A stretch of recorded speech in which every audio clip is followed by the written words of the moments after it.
Hi, I'm Mara Webster with In Creative Company, and thank you so much for tuning into one of our talks today. We are a year-round talk series bringing you the best creative voices across film, television, and theater. And we're incredibly fortunate today to be joined by the fantastic Chris Sullivan to talk all about This Is Us, but also his new album as Joseph the Spouse, 6 Feet from Under. And I wanted to start by talking about returning to filming This Is Us after several months off during the pandemic, and just really kind of like what has looked different. Obviously there's safety protocols in place, but it's been interesting to watch how Dan Fogelman and the rest of the writers and the directors have really thought about the use of space in scenes, and even just details such as, like, we're not seeing your son in the scenes at the moment so that he doesn't have to be on set for safety. So what are some of the shifts that you've really felt have happened to some of the scenes that you've been working on specifically because of all of this? Yeah, there's quite a bit of, "I've just put the baby down.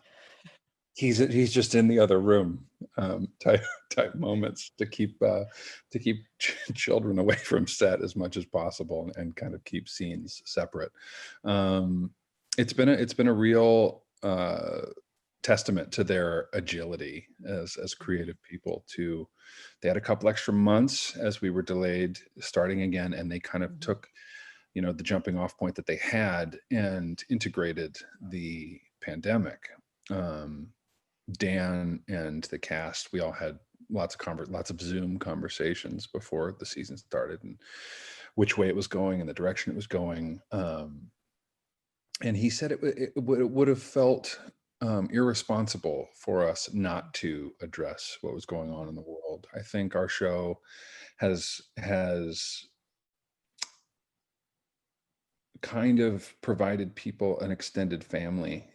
I think people are relating to the show in a way that makes our show feel like, the characters feel like family members, and so they thought it was the best option to reflect back to our audience what they were going through, and I think so far they've been handling it very well. And of course, it reflects exactly what we are going through on set to make the show.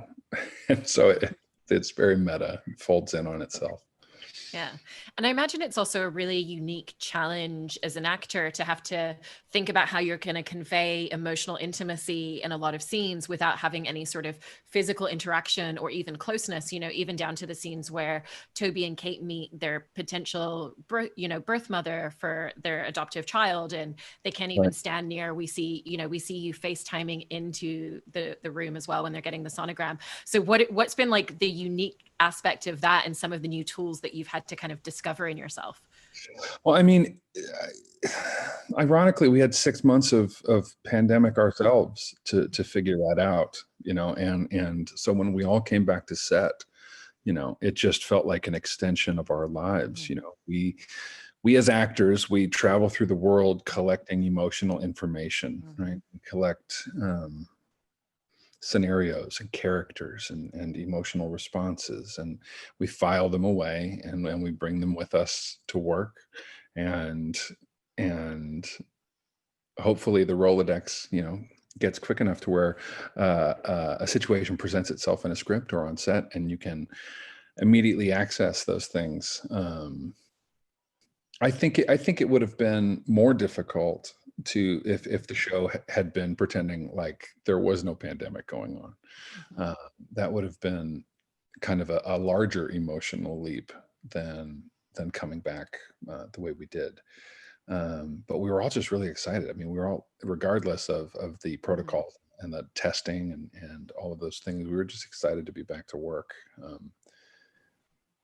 We understand the privilege of being able to Yeah. work right now, and there's hundreds of people, on the larger scope, thousands of people who have jobs Mhm. because of this show, and so we want to stay in production. We want to stay healthy. Yeah. We want to stay safe, and we want to keep the show moving forward. Yeah. One of the things that's always been so enjoyable to watch in Toby's journey is his evolving relationship with different members of the Pearson family, and particularly in this season, I feel like there's a really big shift with with Mandy Moore's character, because we're starting to see her mental decline. And so the dynamic is kind of like the very early stages of everybody gradually becoming a carer for her. And so I wanted to ask a little bit about that specific relationship and dynamic, and how you've started to think about that differently with this season, and kind of like what some of the shifts are going to be emotionally between the two of them because of that.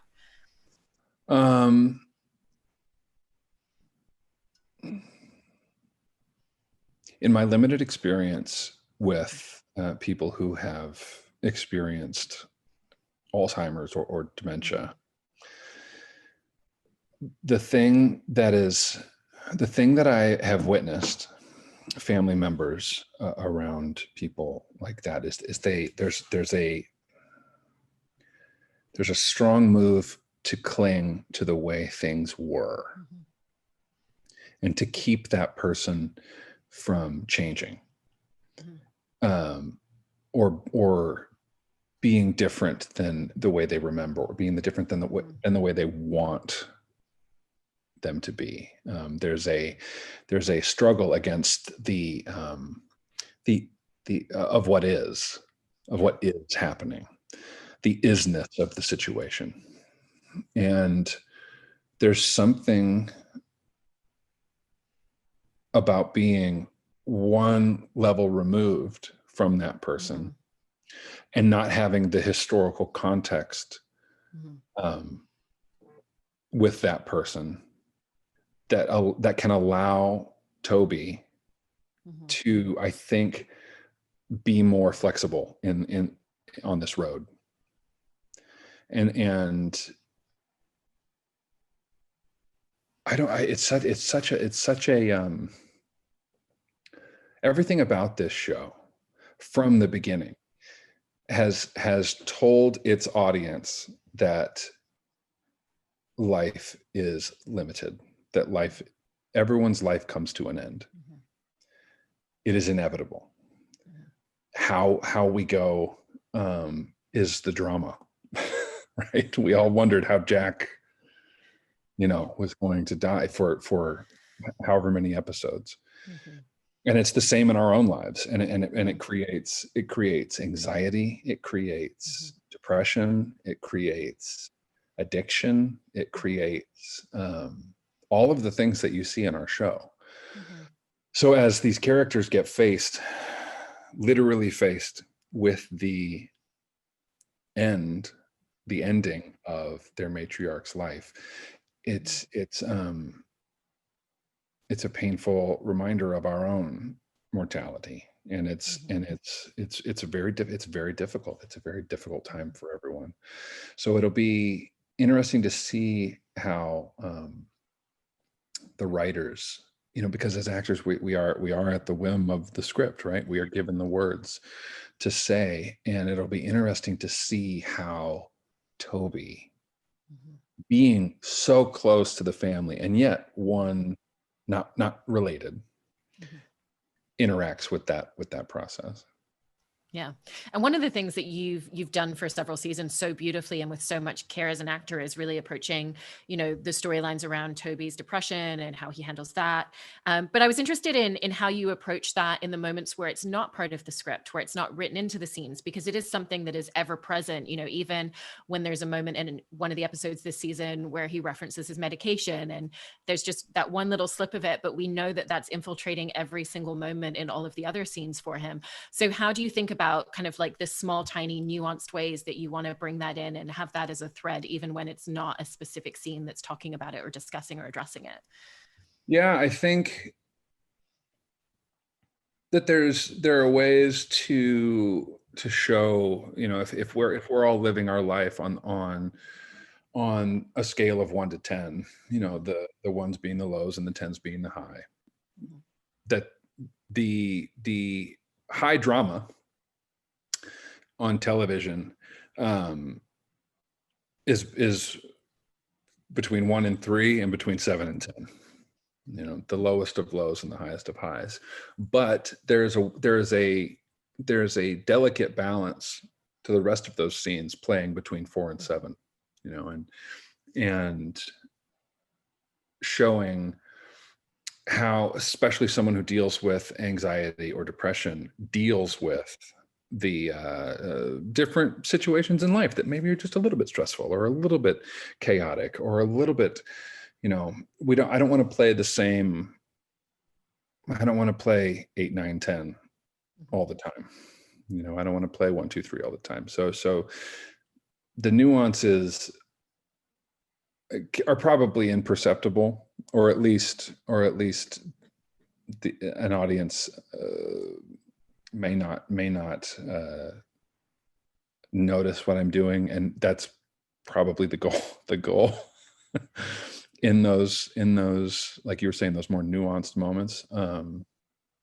But the writers have given us the opportunity to do that. The writers have given us that room to have different responses. I also wanted to dive into talking about your album, and I loved kind of like the through thread of how you were just talking about, this is us really thinking about mortality, but what we do at the time. And that's really kind of a lot of the genesis of the narrative arc that you wanted to create with this album, I know.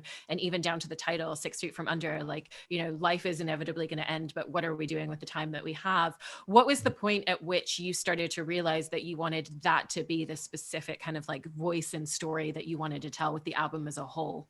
It wasn't even a clear decision. It was just where I was at with everything creative. I mean, I was surrounded by This Is Us, those storylines, those realizations, those thought processes. Baby brain. Baby brain. And so when it came to writing songs, first of all, I've always written sad songs. It's how I deal with my sadness. It's how I make sadness a little bit brighter. And so the idea that life is short, and what are we going to do with the time we are given, and what type of person do we want to be while we're here, is, for some people, contemplating that can be a sad thing. But for me, it is a motivating thing, and it's a reassuring thing. It's I have to keep checking in every few years. All right, where are we now? Are we on the right path? Is this who you want to be? Are you contributing to the lives of the people around you in a way that is beneficial? Are you giving back? Are you being of service? And this record was just a checking in. It was here are the it's kind of the outcome of my contemplation. And one of the first songs that I wrote for the record, a couple of songs I had written years ago and kind of revived them, but one of the songs that we wrote specifically for this record was called Deaf Ears. And it was this idea of keeping life, keeping love, and God or any kind of higher power at arm's length, keeping it, not surrendering to the flow of everything being life, love, and higher powers. And I wrote the first verse, and it sounded to me like a John Prine song. And I'm actually wearing a John Prine t-shirt right now. He's my hero. He is my musical icon. And he passed away recently with COVID. And I had written this first verse, and I texted it to Taylor Goldsmith, the producer of the record. And he has the same affinity for John Prine. And I said, do you want to write a John Prine song? And over the next 2 days, we texted back and forth and had written this song. And it was so enjoyable, we decided to write, 8 more. And it's just, I think Taylor and I are at similar stages in our life. He has a baby on the way with Mandy.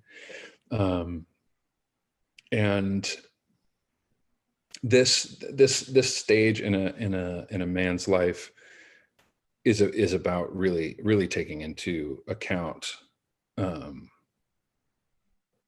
the boy that existed and that still exists, and the man who is now going to be raising a boy.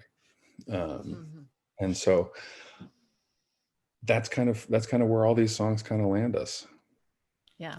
And I love that you were working with Taylor Goldsmith as your producer on this album. And so I wanted to talk a little bit about that collaborative relationship, because, you kind of like take these tracks and you write them and you start working on them and you have a certain idea of what they are and a really specific creative vision. And then he kind of comes into the mix and also has, different ideas. And so what did that look like once the two of you started collaborating on some of these tracks, in terms of like the journey that these songs went on, and like the different sounds and the different personalities that you were able to really find and just like fine tune in them with him? Yeah, Taylor and I have a very compatible writing style as far as lyrics, storytelling goes, and as far as writing goes. I mean, we would just bounce ideas back and forth, and they would just kind of flow out one after the other. And then he offered one of his songs that had already been written, and I had a couple of songs that I had co-written with other friends and brought those in.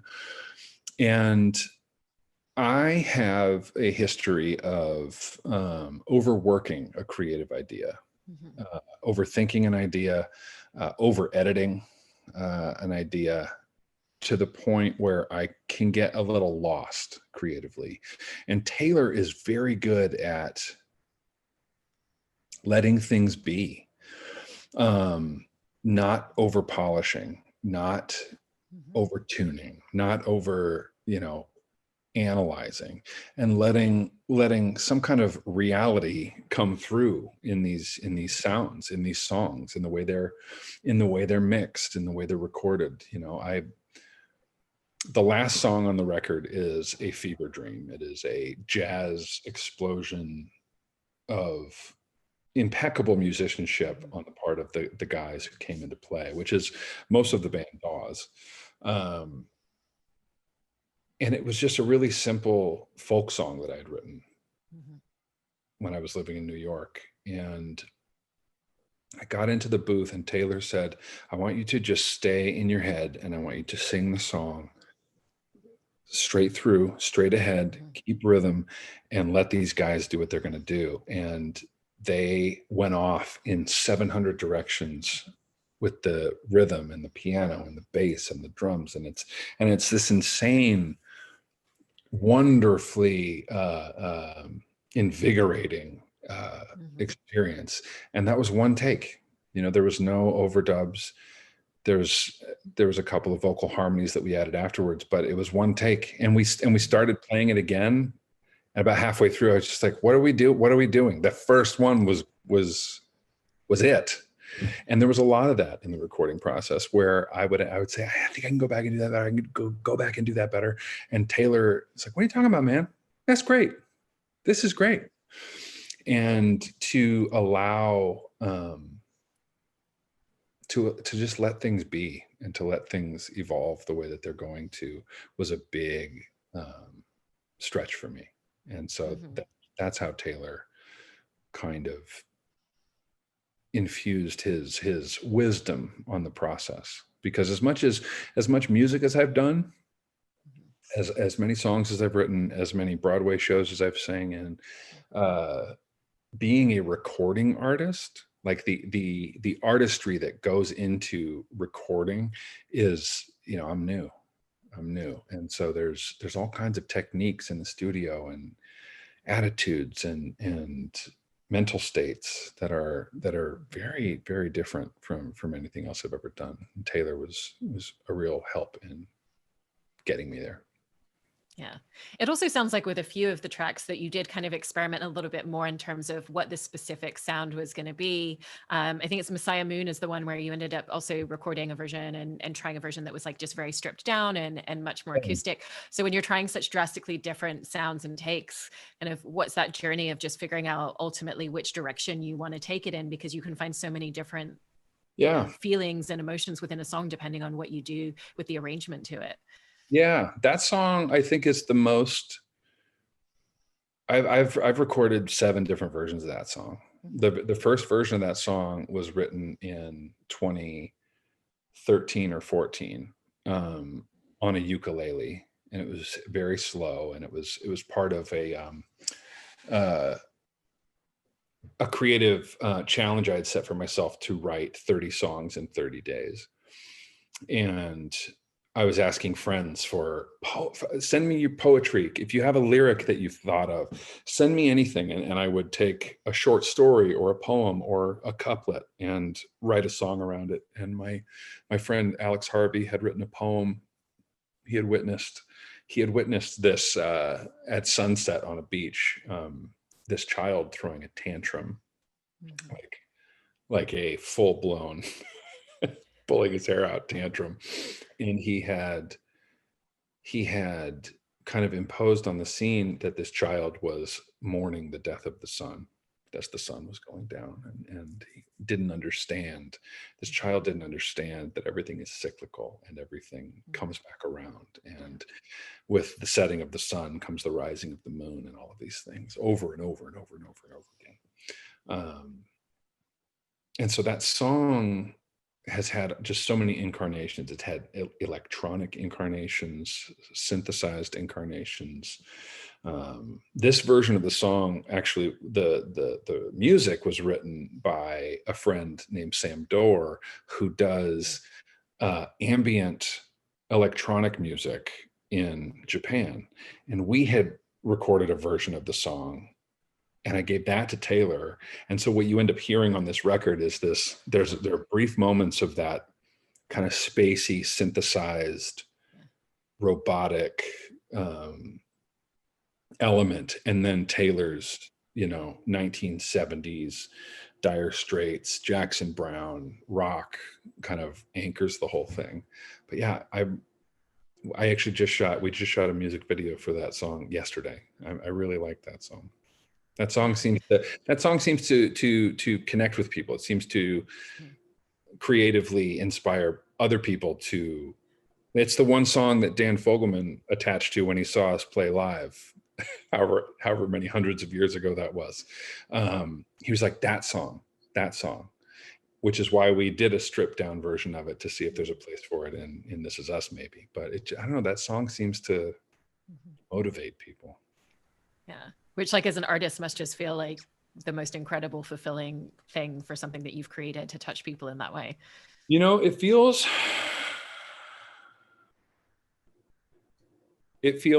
like an honor to have been a part of it. These songs, it feels like songs.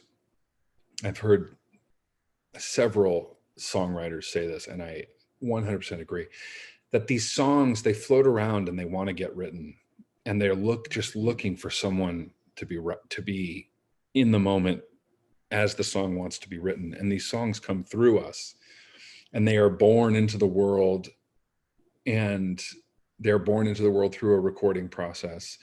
And then they just go and they do what they're going to do. And it almost, it feels like I've participated in something. It feels like I've touched something higher than myself. And for that, I'm very grateful. Yeah. And you were mentioning before and touching upon the fact that obviously coming out as a performer as yourself is a very different ethos to musical theater and a lot of the work that you were doing there. But at the same time, there's kind of small threads of similarity in terms of what you have to do as a performer, because even though you're performing as yourself, you're still having to kind of figure out what side of yourself you're going to show and bring a certain kind of like persona and energy out into the stage when you're performing live. So what were some of kind of like the interesting skills from musical theater and performing musically in that way that you suddenly found trickling into what you were doing on stage when you were coming out and first starting to do a lot of live shows? I mean, I have my PhD in stage time. I have spent thousands of hours on stage, whether it's doing improv or in the theater, or my first big job as a professional actor was a one-man show called Defending the Caveman. That was this hour and 45-minute one-man show, and we toured. I toured on and off for 4 years. I think I did 1,000 performances, and so for as new as I am as a recording artist, and as much of a challenge as it is to remain present and deliver these songs in a present and connected way, I'm just comfortable on stage. And that's been a big help. You know, I've been performing a long time. And so my ability to be in the moment, take my time, stay connected to my breath, tell a story, that's all it is. You know, performing under Joseph the Spouse is more, I'm not sure if it's more of a performing under a pseudonym. I don't know if that's more of a gift for myself or for the audience to relieve us of any context. Mm-hmm. You know, you're not hearing stories from an actor named Chris Sullivan. There's a character involved. I feel most comfortable behind a character. And I feel like audiences can connect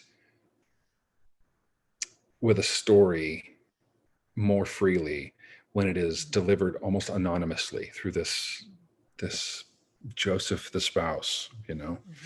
Mm-hmm. Because some of these stories that are told through the songs are true in air quotes, mm-hmm. but they may not be true for me. Mm-hmm. They may not be autobiographical, but that doesn't mean that they're not true. And I think as an artist, you know, whether it's acting in something or singing a song or telling a story or whatever it is, we're just trying to convey the truth in anything. Yeah. And obviously with the timing of releasing this album, you know, you haven't been able to take it on the road the same way that you usually would, and have taken part in a lot of virtual performances, you know, whether it's kind of like you specifically performing or part of an overall show. You also kind of separately were singing as part of the Broadway for Georgia piece that came together that was really beautiful. How does that look really different in terms of what you're doing right before you're going into one of those performances, and what you have to figure out in terms of the mindset? Because you also have the added element of the fact that you're your own technician at that point. You're having to think about, is my microphone connected? Are the settings right? Are the levels correct? And all those details that usually you wouldn't have to think so intricately around right before you step on stage.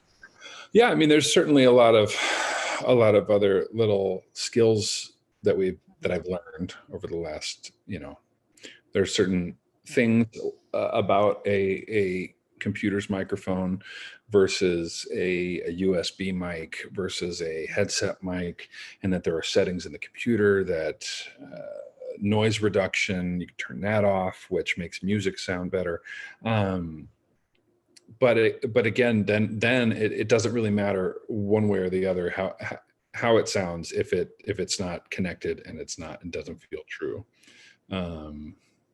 It can be choppy and grainy, and it can sound, the quote unquote sound quality can be bad, but if you're connecting, you're connecting. Yeah. Well, I really, really loved the opportunity to listen to and discover your music. So congratulations on the release of the album, and wish you nothing but continued success with that and with the show This Is Us and all of your other acting endeavors. And thank you so much for taking time away from your newborn baby to talk with us today. Of course, he needs to sleep.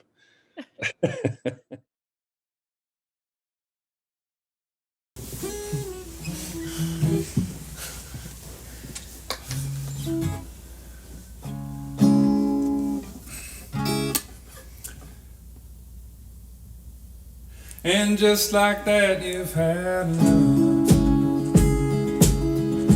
So you're packing up your stuff. You said that this idea was dead. You have a new thought in your head. I heard it's handsome, tall, and dark. I know you've given it your heart. See, you were spilling in your sleep secrets you were meant to keep. 'Cause every time I think think about it, it feels like a joke with a punchline I don't understand. So the next time you see me, please don't be surprised if I'm laughing as hard as I can. The subtle looks, the quiet cries, the smaller moments of our lives. When I think about what brought us close, it's times like those I miss the most. And when a memory's not clear, just tells us what we want to hear. And when I thought we shared a laugh, you weren't laughing with, but laughing at. But every time I think about it, it feels like a joke with a punchline I don't understand. So the next time you see me, please don't be surprised if I'm laughing as hard as I can.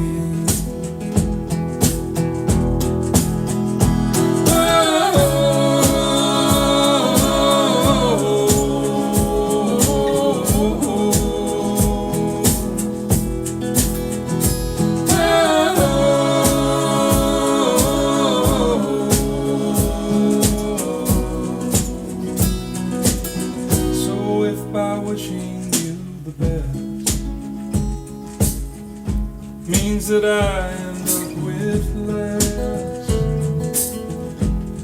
than all I have to say. I hope that you end up okay.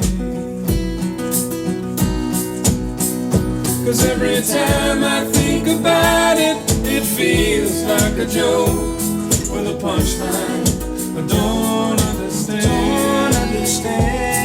And the next time you see me, please don't be surprised if I'm laughing as hard as I can. Oh, if I'm laughing as hard as I can. If I'm laughing, the more I think about it. If I'm laughing as hard as I can. The more I think about it, I'm laughing as hard as I can. If I'm laughing, the more I think about it, I'm laughing as hard as I can. If I'm laughing as hard as I can. Wow, friends. That's fun.